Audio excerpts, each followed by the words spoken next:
Have you ever wondered, where's my letter from Hogwarts? Where the heck is that owl? Today, I'm going to show you how to make your own bread owl so it can bring you 1 or 2 letters from Hogwarts. We will need 2 different types of doughs, the water dough and the butter dough. First, let's make the water dough. Mix all-purpose flour, sugar, and butter. Mix them until you don't see big butter solids anymore, then add water. And start kneading the dough. I transfer the dough onto the mat so it's easier to knead. Then add a fresh egg and knead until the dough is not sticky. This process will take about 5 minutes, so be patient. The dough will come together. Then transfer the dough onto a baking tray with saran wrap. Then put the dough in the fridge for 10 minutes. For the butter dough, you will need cake flour and a lot more butter. Mix both ingredients and start kneading. This will take around 5 minutes. The consistency is a little softer than Play-Doh. Transfer butter dough onto a baking tray with saran wrap. Then put in fridge about 10 minutes. Smear a layer of flour on your mat to prevent sticking. Roll out your water dough as big as possible on the mat to be around less than 1/4 inch thick. Then put the butter dough on one side of the water dough. Flip the half sheets to make pocket. Make sure there are no seams on the sides. Then take out your rolling pin and start rolling so the butter dough inside is evenly distributed. The sheet will be around 1/4 inch thick. Fold both sides evenly to the center line, then fold again. Now we have 4 times sized layers than before. Then carefully roll out 2 1/4 inch thick sheets again. Tri-fold the sheets evenly.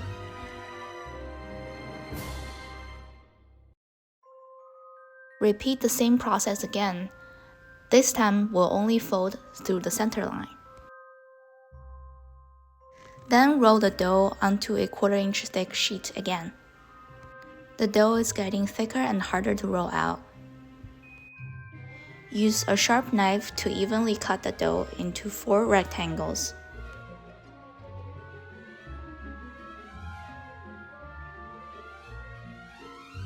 Then stack them onto each other. You just need to make sure one side of the dough is aligned. Saran wrap the dough and put it in the freezer for 15 minutes for easier cutting later.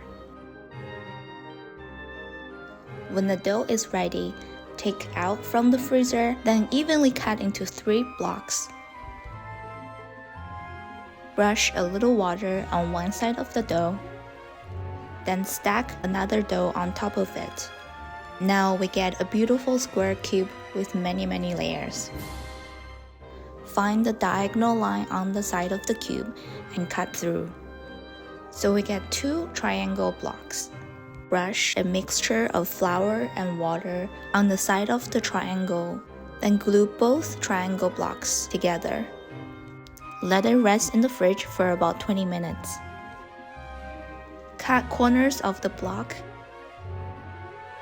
Then flip the block and start cutting the feathers one by one. Each feather should be around 1 to 2 millimeters thick. Use a feather cookie cutter if you have. I don't have one, so I use a scissor to cut out the shape I want. This will also give me flexibility.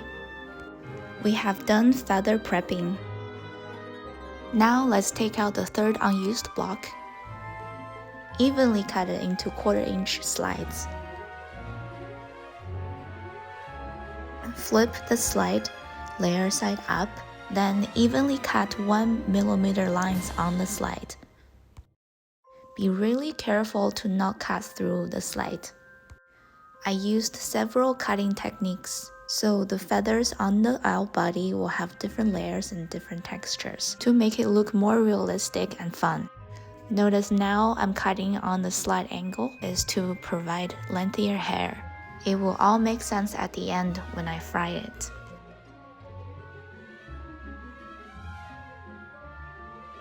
Now we have finished all feather prepping. Let's move on to sculpt the owl base. I used a mixture of cannellini beans, sugar, and glutinous rice flour, so it's a strong binding component and it tastes delicious. All we need is the general shape so we have a base to glue the feathers on. Brush a layer of egg white on the body, then we can start assemble the feathers. I choose to put longer hairs on the body and shorter hairs on the head. Don't worry about the eyes and the beak, we'll assemble them later.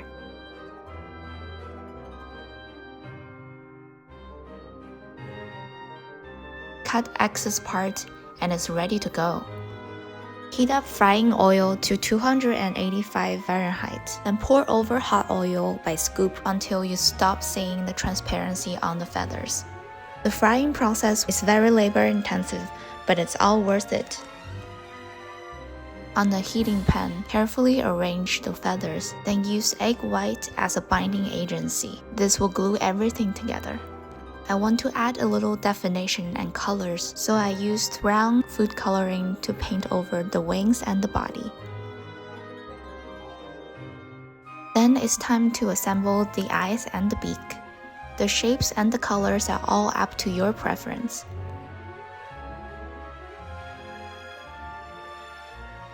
You can even use the leftover dough to make little eyebrows for the owl. For our Hogwarts letter, I used a traditional mixture of a cookie mix, cake flour, butter, egg. Roll the cookie dough onto a sheet, then cut out the letter shapes and assemble them together. For the wax seal, I simply colored the cookie dough red, then used the tip of a chopstick to carve out my initial. After all the hard work, we have got ourselves a magical owl and the acceptance letter from Hogwarts. Thank you for watching and see you at Hogwarts.